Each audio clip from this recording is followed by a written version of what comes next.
Solar PV TV from Rome with Paddy Padmanathan, the CEO of ACWA Power, and it's a very surprising guest, actually, yes? Thank you very much. I don't know. I'm delighted to be here. I was planning to be here. I'm glad I was able to make it. So, and delighted to be with you. Yes, because Roberto Vigotti, the Secretary General of Rest for Med, he told me, Thomas, you need to speak to Paddy, because this is unexpected guest and one of the largest, let's say, companies in the world, yes? Very kind man. We are not necessarily the largest, but certainly we are trying to do our job of reliably delivering electricity and desalinated water at the lowest possible price and starting to be influencing the propagation of renewables by focusing on making sure it is as cost competitive as possible and becomes lower and lower in cost so that the penetration accelerates. So we are getting known for that. In our part of the world, we are the largest private power producer and desalinated water producer. And it's very interesting because you are coming from the oil country, yeah? Originally oil country, but I know that you personally you are the ambassador for renewable energies. Look, I mean, the bottom line is at the end of the day, quite apart from the harmful effects of burning fossil fuel energy that we now understand, the reality is that fossil fuel energy was and is very expensive. So given that electricity is an input into everything we do, to life itself, it is imperative that we find solutions to keep driving that cost down. Well, renewable energy is very competitive today. It's not volatile because the good Lord doesn't charge us for giving us that energy. So we are able to take the renewable resources and utilize it and beneficiate it into electrons in a very cost competitive way. So more, as important as carbon emissions, climate change impact issues are, it's equally important to transform the world to provide energy at the lowest possible price. So for that purpose, and if nothing else alone, it's extremely important to continue to drive. So that's why we believe, and I believe, and I'm very pleased to say that the Kingdom of Saudi Arabia now believes it and accepts it, and itself has embarked on a very ambitious program to transform its economy. And a critical piece of that transformation is introducing a wider mix in the energy portfolio, including bigger and bigger segments of renewable. And we just had a small talk about Solar Future today, about also the initiative of United Influencers in order to discuss together how to transform the world. And I think it's so important to make it in the win-win situation, and especially for the countries dependent from the fossil fuels, yeah, because they need to transform their economies, yes? At the end of the day, I recognize there are winners and losers, okay? But it is extremely important for any transformation to become impactful, for it to be meaningful for the wider segment of society, that even the losers are provided for in some way. Actually, we don't have to have losers, yeah, because if anybody understands quickly, they will not be losers, but they have still time to transform, yes? That is a critical part. So the issue is all around recognizing how the paradigm shift is taking place and jumping in and not leaving it too late. Exactly. You are absolutely right. So it starts to become a loser. You become a loser if only you are in denial, you stand back and you resist and you fight. I think not only do you waste a lot of energy in doing that, that you could have used in transforming yourself. By the way, private industry world is full of amazing stories. So, okay, fine, Nokia.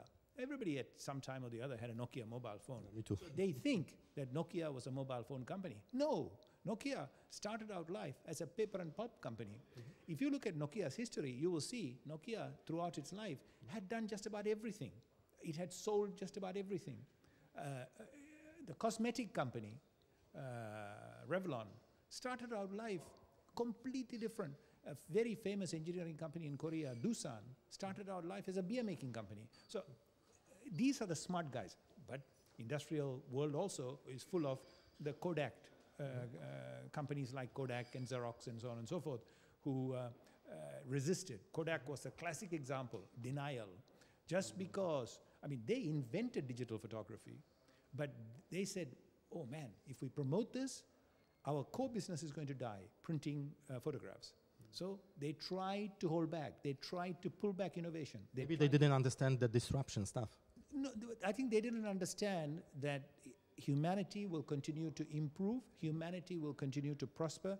It's in our DNA. It's in our DNA. I think that's how humanity has survived. That when we find resistance, when we find challenges, we overcome it. So when we find a new avenue, it doesn't matter. You can try to hide it from me, but I will go and find it out, and I will take it out into the world. So it's extremely important to jump in and get on and move forward and become participatory. And the best way to participate, it's important to continue to pass the message. It's important to show success stories.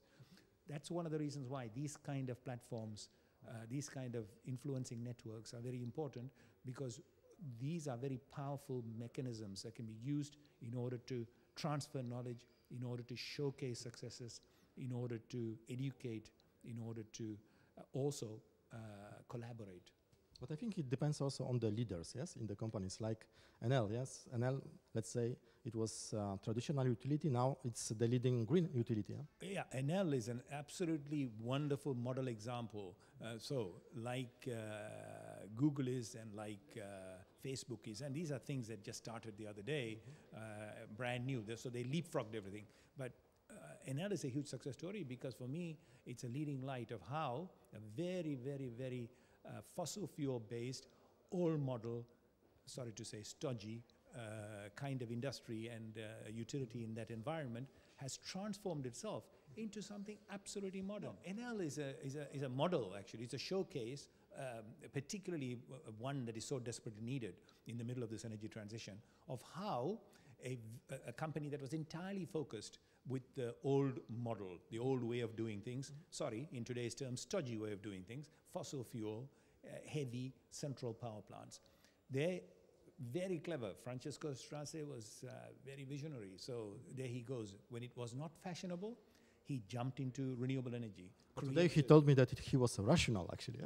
Well, of course, today, it's very, with hindsight, you stand back and say, yes, he was rational. But at that time, people say, okay, maybe what's this guy doing? You know, crazy guy, maybe. But no, he was very visionary to have thought about it at the time, because it was not fashionable. Exactly. It was not obvious. Jump in and start putting effort into Enel Green, getting into renewable energy. And he's doing the same thing today. So he has started this new business, yet another new business today, about the e-business, looking at the bringing in together the electric transportation industry that is rapidly advancing, taking connectivity, taking big data, putting it all into a new business model. Yeah, because we are changing the whole paradigm, yeah? Not only energy. Correct. The world is going. It is. We keep talking about how we generate electricity. Well, the reality is how we use electricity is changing. The reality is how people's behavior is changing. It's much more of a. Who would have thought that somebody would allow you to come and live in your house for a few days? The entire foundation of Airbnb, completely, I mean, 10 years ago, people would have said, 5 years ago, people would have said, you are crazy, you're stupid. I'm never going to allow somebody to come and live in my spare bedroom. Well, enormous part of the world is doing it right now. So all of this is changing around us. A lot of it is driven by technology.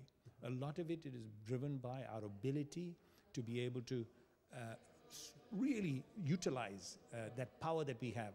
The Internet of Things, all that data, extremely valuable.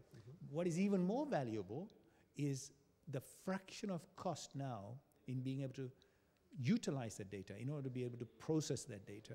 So the combination of locational data, the combination of behavioral data, combination of being able to analyze all that data, combination of being able to take machine data and look at the machine performance, being able to channel and direct in real time, split-second decisions. And now even moving to the next step of starting to get the machine to learn like we humans do. Hugely, hugely powerful. It is tough. A bit dangerous, yeah? again, I have more faith in humanity. I think I have more faith in the fact that we will continue to be able to direct how we use it, how we take it forward. All that is very clear is that we're in a changing environment. Energy transformation is leading the way along with several other sectors. The world, even in 10 years' time, is something that none of us can predict. None of us can project. None of us can predict. What we need to do is to remain agile, nimble, take the opportunities as they come, and keep moving forward. And I think it's extremely important that we try to take as many people forward together with us, because we, at the end of the day, you cannot succeed. You cannot stand up there and say, I am the billionaire, I'm done. It's a very lonely place. We need to unite DNAs, yeah? All your friends with you, so that it is much more enjoyable, much more beneficial, much more value creating if you're able to celebrate success together. You need people in order to generate activity, in order to create more value, create that self-perpetuating cycle that increases and adds and adds and adds value. So quite frankly, there are many countries, for example, in Africa, we're talking about Africa today, there are many countries, Ethiopia being one, Nigeria being one, large land masses, a lot of people. At one level, very young people, at one level you think, oh my goodness, this is the problem, this is the challenge. Well, no, not really. That is also the opportunity. People are a resource. People are not a burden. Provided you channel them right, provided you give them and you empower them, you make it possible for them to thrive, they are a huge resource. Quite frankly, they are one of the very strongest natural resources we have. Finished. You told me that the most difficult is to foresee the future, yeah? But I would like to finish actually our interview with your forecast. How do you imagine, let's say, the world in 10 years, and what will be the role and the place of ACWA Power within this world? Look, okay, I mean, my view of the world, whether it is in 10 years or whether it is in maybe more like 20 years, it doesn't really matter. And if I say 20, it's probably going to happen faster. No question in my mind, the world will be electric. It is already down the way of becoming more electric. So everything will be driven by electricity. And I also believe today, by the way, the cost of electricity is very dependent on time of use, all sorts of things, all that. So there's a lot of different numbers. But if we talk about a number for electricity across the world today that number, I'll throw out a number, 8 cents per kilowatt hour as an average number, one number across the world. I believe in 20 years, maybe less, that will be 2 cents. That's how low it will become. We will be interconnected. We will sort out all the peaks and troughs. So the electricity world will be a very different place. We will be able to afford it. Coverage will be more. Distributed generation will be very significant. We will still have central generation in order to feed industries, large commercial centers. So it's a very different world. ACWA Power, I would like to think, I mean, we operate a platform of about $35 billion US, 24,000 megawatts, 6 million cubic meters of desalination a day. Yesterday, in an interview I projected, we are working towards a target of doubling that just in 3 years.